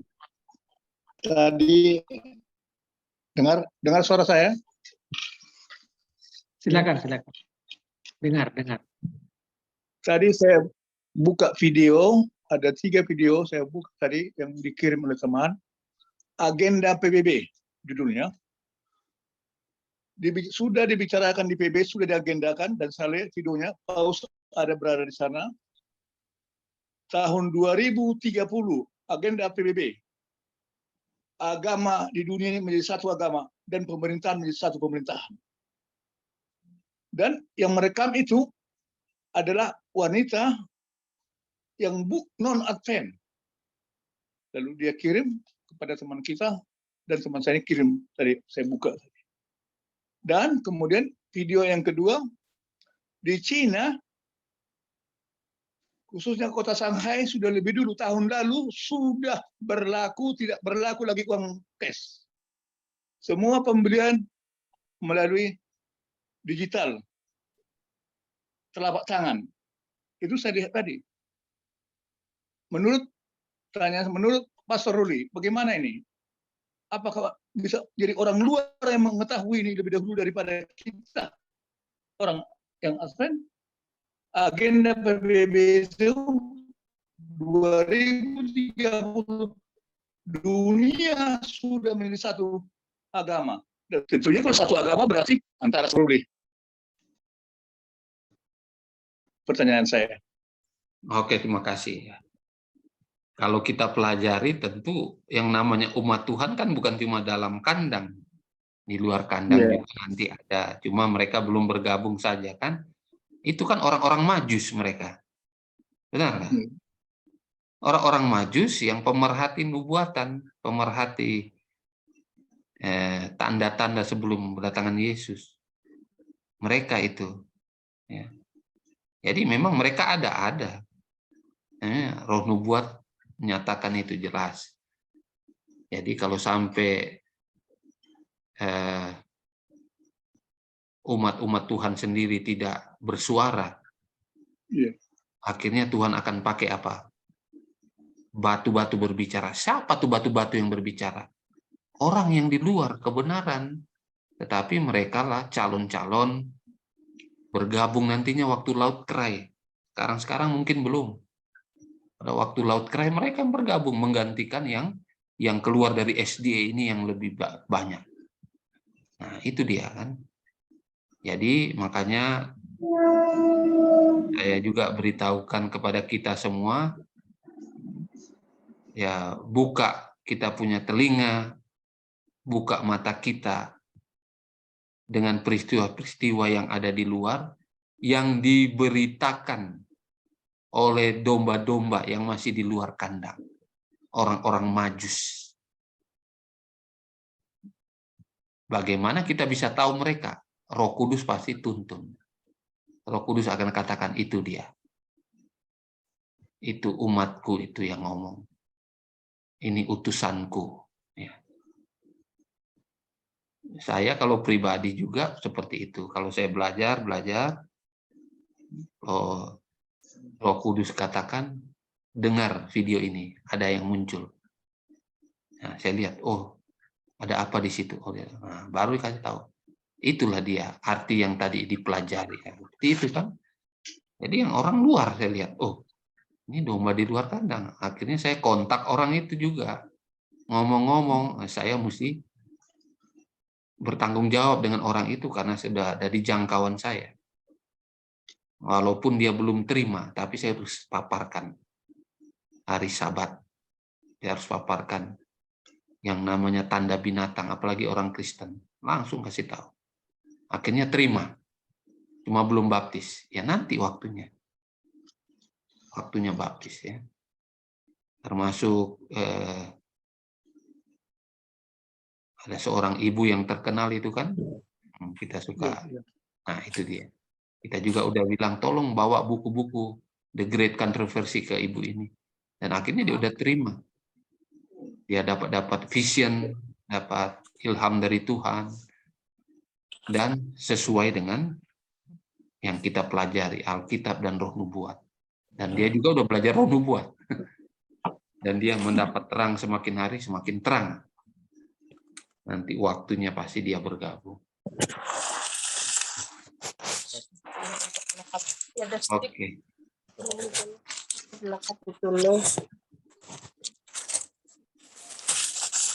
Baik. Apakah masih ada lagi yang mau bertanya? Kalau ada dong, Pak. Ada.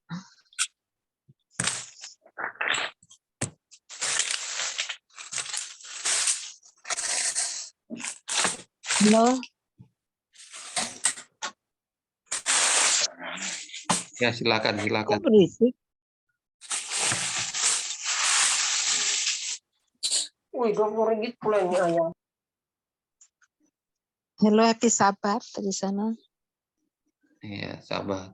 Ya, ya memang udah sering sih dibahas ya tentang 3,5 tahun. Kan tadi juga disinggung waktu ya. Tapi udah nggak ada lagi perhitungan waktu. Ya kan, sejak tahun 1844. Tapi kita juga sering juga dengar pembahasan begini 3,5 tahun begitu. Pertanyaan saya, ini sekarang kan ini udah dicabut peraturan-peraturan untuk traveling soal vaksinnya. Jadi yang 3,5 tahun itu dimulai dari mana nih kira-kira Pak ya? Apakah mulai pencabutan peraturan ini? Apakah mulai dari pencabutan jadi 3,5 tahun ke depan lagi ada waktu senggang untuk siapa yang mau pergi melepaskan diri gitu loh Pak. Kemudian setelah ini nanti jadi apa gitu loh Pak? Itu pertanyaan. Kalau kita punya kepekaan ya, Roh Kudus memberikan petunjuk-petunjuk, Tuhan berikan petunjuk-petunjuk ya kita tanggapi itu. Positif segera, jangan lama-lama. Kalau kita orang Kristen yang sejati, seperti sebelum Yerusalem runtuh itu kan mendengar semua. Jadi ada masa damai, Tuhan berikan jalan, manfaatkan itu. Nggak usah dengar-dengar orang, berarti mereka yang nggak mau dengar ya, mereka nggak mau selamat lah. Karena keselamatan ini bukan cuma rohani, jasmani juga harus berhubungan lah. Kalau Tuhan perintahkan, pergi-pergi, keluar-keluar, udah waktunya. Ya, sekali lagi, ada yang ngejek nggak pasti itu ada. Tetap aja ada. Kita perlu tahu itu. Jadi itu dimulai pencabutan itu Pak ya perhitungannya ya? Iya. 3,5 tahun itu. Artinya untuk orang Indonesia sendiri kalau di itu, ya, go ahead, jalan saja, Miss Warlinda, orang Indonesia kan? Iya. Come back here. 2020 selesai. Jangan nanti terlambat. 2027 selesai. Ya. Ada teman pendeta juga tanya ke saya, Pastor, kok tanggal 2024-2025, Pastor yakin bahwa peristiwa besar yang kita tunggu itu terjadi? Alasannya apa? Saya bilang, saya enggak perlu coba tanya orang-orang Majus yang di luar sana. Saya bilang, jangan dari kami, orang Majus dulu. Oh gitu. Dia bilang, gimana? Oh tunggu saya pelajari. Dia bilang, nggak usah pelajari, yakinkan aja, udah jelas kok itu. Kalau dari saya ini, dari kita kan ini pelajarannya. Masih cocokologi lagi dianggap. Saya bilang hati-hati. Jangan sampai salah lagi tanggapi. Jadi kalau kita sudah dengar itu, Tuhan kasih kelonggaran, kasih kesempatan, apalagi Roh Kudus itu gencar memberitahu, ayo cepat, jangan terlambat, jangan tergesa-gesa, jangan mengulur-ulur waktu lagi, nanti terlambat. Memang sih Pak ya, temptation banget melihat Pasti, dengan sepertinya pasti. nyaman sekarang kayaknya nggak ada apa-apa lagi, orang sudah senang-senang, sudah vacation all over the world. Terus kayaknya udah nggak ada. Saya sendiri sih sebenarnya ayo cepat keluar.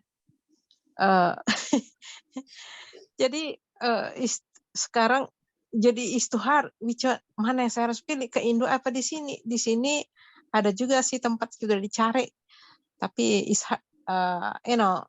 agak sulit juga untuk mendapatkan rumahnya gitu. Kalau ke Indonesia juga agak sulit juga perpindahannya gitu loh, karena over the sea, right? Ya temptation emang lihat nyamannya sekarang Pak. Apakah ini juga nanti tiba-tiba itulah tiba-tiba apa namanya kesusahan itu datang gitu ya. Itulah, itu yang dijaga kan. Lebih baik kita sebelum waktunya daripada pas waktunya, kaget kan. Iya. Jadi in time dan on time. Kalau on time kan pas waktunya. In time. Apa istilahnya apa? Susah juga mau bilang-bilangnya pakai ini. Tapi yang jelas lebih baik kita lebih cepat daripada kita pas dia punya waktu. Kan udah terlambat sebenarnya. Iya. Udah terlambat. Jadi jangan lihat kiri kanan. Karena setan akan pengaruhi kita dengan orang-orang terdekat kita loh. Itu hati-hati. Mana yang kita mau bersahabat? Saudara sedaging tetapi cuma sampai di dunia, atau saudara seiman sampai di surga kekal? Mana lebih mantap? Dengarlah saudara-saudara yang sama-sama menuju ke surga hidup kekal. Syukur-syukur saudara sedaging plus seiman juga, karena sampai di surga juga. Itu lebih bagus. Tapi kalaupun tidak, Yesus sudah bilang, musuh kamu itu keluarga. Nah, pada waktunya kamu akan dipisahkan juga. Jangan terpengaruh juga. Karena udah waktunya harus terjadi seperti itu, perpisahan. Baiklah. Baik, masih ada lagi saya lihat. Ini ada menarik di chat ini, Pastor, dari saudara Stephen. Dia bilang di sini, Ted Wilson sudah buka lampu kuning, tapi yang saya heran adalah sistem di bawah masih kabar-kabar damai. Saya semakin heran pemimpin kita buka-bukaan, tapi yang di bawah ini menutup yang sebenarnya. Yesaya 8 ayat 16 ini termasuk sistem yang di bawah Pastor Ruli. Terima kasih, happy Sabat. Nah, ini pertanyaan atau hanya sekedar kalau nggak ditaruh pertanyaan itu. Tapi ini termasuk sistem yang di bawah saya. Sistem apa ini? Ya, kalau Stephen ini mungkin baru 2-3 kali, paling tinggi 5 kali ikutin saya punya Zoom. Kalau sudah pernah ikutin dari sejak tahun 2020 sampai sekarang, ya mungkin sudah mengerti. Tapi yang belum, ya mungkin ya mesti datang di jemaat saya, baru dengar khotbah-khotbah saya, dengar pekabaran saya, boleh lihat di channelnya. Saya tidak bisa ngomong, buktinya di situ saja. Nah, baru bisa bandingkan. Saya tidak mau membuat inabobo anggota. Lebih baik saya mungkin berselisih dengan kita punya pimpinan organisasi, tetapi dalam prinsip. Saya pertahankan prinsip Alkitab Roh Nubuat. Ada tertulis. Kalau tidak tertulis saya nggak berani. Itu saya punya prinsip. Karena ketika saya katakan tidak sesuai dengan Alkitab Roh Nubuat, saya mendiskreditkan yang di atas, yang mengirimkan tulisan ilham itu. Lebih baik saya bertentangan sama manusia, walaupun pimpinan tertinggi kan, tapi tidak sesuai dengan perintah Tuhan, kehendak Tuhan. Ya, seperti itu ya. Jadi, nah, oke ya. Ada Silakan. pertanyaan Pastor, bisa kan? Satu lagi mungkin Pastor. Ini, oh Stephen masih mau bertanya. Ada yang mau Silakan. tanyakan Pastor. Ya begini dia. Artinya saya tadi kurang pas, saya dengar bahwasannya tahu undang-undang itu memang diutamakan di Amerika. Saya tahu itu dalam nubuat. Tetapi yang saya herannya adalah tadi Ibu yang bertanya, welcome to Indonesia dengan cara ya artinya tidak ada hambatan vaksin dan lain-lain kan. Tapi yang saya utamakan di situ adalah bukan ketakutan sebenarnya. Tapi jika tujuannya ke Indonesia datang, toh juga pematerian itu yang utama yang kita butuhkan, Pastor, kan begitu, Pastor? Yang saya pertanyakan adalah, kalaupun di Amerika saudara kita seiman, ya kalau memang tujuan yang kita harapkan dimaterikan, untuk apa mereka balik ke Indonesia? Kira-kira begitu, Pastor, yang saya harapkan. Artinya pematerian itu yang paling utama yang saya harapkan. Dan bila mana undang-undang itu diundangkan di Amerika, ya saya sudah pasti kena materi. Ngapain kita balik ke Indonesia? Yang pematerian. Terima kasih, Pastor. Oke, terima kasih ya. Ya, makanya saya bilang ini kita harus holistik, artinya harus semua kita lihat ya. Karena tulisan Roh Nubuat ini ada konteksnya. Konteks kalau Nyonya White katakan ketika gejala undang-undang hari Minggu di Amerika Serikat sudah kita lihat di depan mata. Nyonya White cuma bilang, aku diperintahkan memberitahukan kepada umat Tuhan, Seventh-day Adventist keluar dari sana. Itu satu. Itu konteks Amerika Serikat, bukan konteks Indonesia. Ya. Baru yang kedua,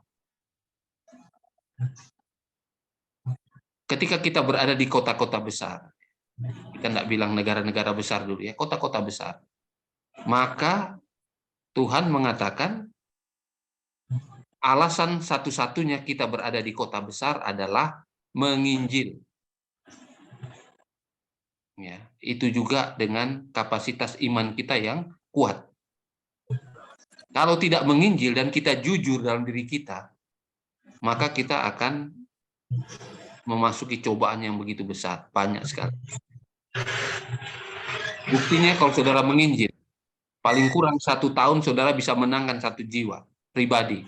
Itu bukan karena organisasi, tetapi itu adalah pola hidup kita, penginjilan pribadi yang harus kita lakukan tiap hari. Saya ulang-ulang kasih tahu, saudara tidak menginjil, jangan harap saudara selamat. Yang mau pergi ke surga adalah orang-orang yang penuh pengorbanan. Seperti Yesus berkorban untuk kita. Saudara juga harus berkorban untuk menyelamatkan jiwa. Nah, jiwa itu bukan cuma di luar, di dalam kandang juga jiwa. Jadi ketika saudara mempertahankan iman anggota yang lemah, saudara menginjil. Saudara sementara berkhotbah kepada orang-orang yang ada di dalam kandang, saudara menginjil juga itu. Di dalam keluarga, seiman, menginjil juga. Jangan fokusnya di luar, di dalam hati. Di dalam tidak selamat.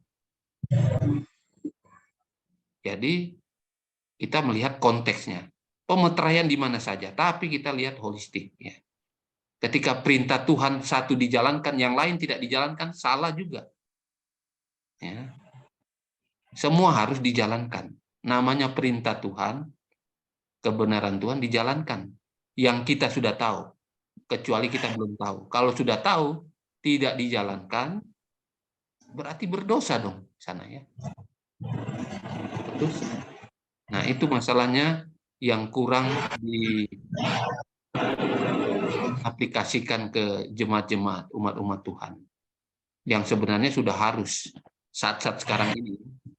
Supaya apa? Supaya kita tidak dibilang Laodikia itu keadaan suam. Kan dimuntahkan terus itu kalau suam. 90% kita ikuti, yang 10% tidak ikuti perintah Tuhan. Ya, suam juga kita. Dimuntahkan juga kan. Kan mesti 100%. Makanya semua harus kita jalankan yang sudah kita ketahui. Yang kita sudah belajar. Yang bukan yang belum kita tahu, yang sudah ketahui. Makanya di dalam pelajaran-pelajaran itu, seperti sekarang ini, harus saya juga bergumul. Ini orang sudah tahu atau tidak. Saya secara umum menganggap saudara sudah mengikuti pelajaran-pelajaran yang lalu-lalu. Sehingga itu menjadi satu pengetahuan kebenaran yang sudah dipraktekkan di waktu lalu. Tapi kalau baru mendengar, nah ini yang bahaya. Berarti mulai lagi dari nol. Kan gitu. Jadi tergantung kita ya. Kalau kita sudah tahu, jalankan ya. Jangan membuat alasan ini dan itu. Kecuali kita belum tahu. Ya, sila, enggak masalah. Tapi juga harus bertumbuh iman. Harus tambah belajar. Oke.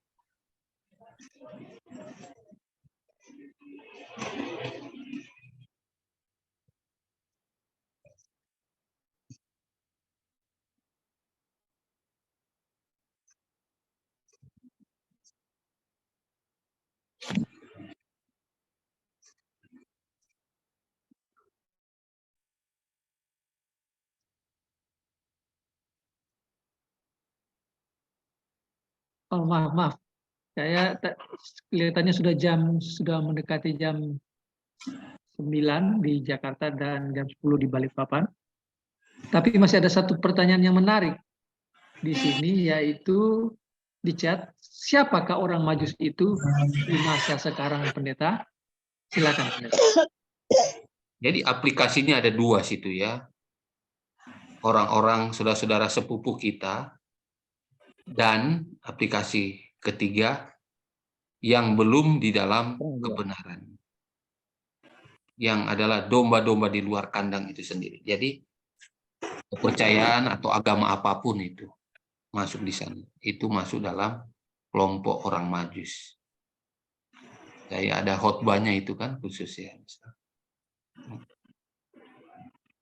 Aplikasi pertama adalah saudara-saudara sepupu kita. Jadi kalau saudara mau country living, jangan cari yang mayoritas Kristen. Cari saudara-saudara sepupu kita. Itu aplikasi pertama, karena mereka lah yang akan membantu kita, mempersiapkan kita. Ya itu kalau kita belajar dari pelajaran-pelajaran di buku Kejadian itu ya, pelajaran banyak yang menolong kita.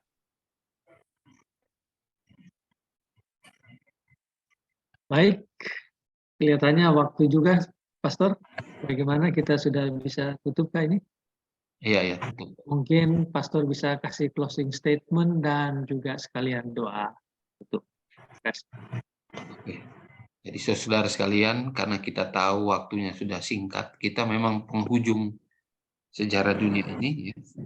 Tinggal saya bilang istilahnya ketok palu aja ini di Amerika. Maka kita bertobatlah secara benar, sungguh-sungguh sekarang. Banyak ambil waktu, banyak bersama Tuhan. Ya, jangan ada lagi hal-hal dunia ada dalam pikiran kita, kata-kata, perbuatannya.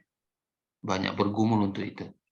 Itu bukan untuk saudara saja, untuk saya juga, keluarga. Fokus kita kepada kedatangan Tuhan kedua kali. Roh nubuat katakan, Bicaralah mengantisipasi kedatangan Yesus kedua kali. Di situ saja, lalu mempersiapkan. Artinya apa? Kita menginjil ke dalam dan keluar tentang kedatangan Tuhan kedua kali. Kiranya Tuhan berkati kita. Mari kita berdoa bersama. Bapa di surga, terima kasih Tuhan sudah menyertai kami, berkati kami. Roh Kudus Tuhan juga akan menyanggupkan kami untuk mempersiapkan di hari-hari terakhir kami sebelum sejarah dunia ini berakhir. Tolonglah kami melalui Roh Kudus Tuhan, agar kami boleh menjadi pelaku-pelaku firman Tuhan yang benar dalam persiapkan umat-umat Tuhan, saudara yang ada di jangkauan kami juga. Berkati kami saat kami berpisah dari tempat ini, dari ruang Zoom, untuk beristirahat sepanjang malam. Berikan tidur yang nyaman, dibangunkan besok pagi tubuh sehat kembali Tuhan. Kiranya berkat surga menjadi bagian kami, kasih dari Allah Bapa, damai dari Yesus Kristus, dan persekutuan Roh Kudus akan menjadi bagian kita semua, sekarang sampai Maranatha. Dalam nama Yesus Kristus kami berdoa. Amin. Amin. Amin. Terima kasih banyak, Terima Pastor. Terima kasih, Pastor. Terima kasih Selamat juga semua. Sabat. Ya, Tuhan berkati. berkati. Ya. Terima kasih, Pastor.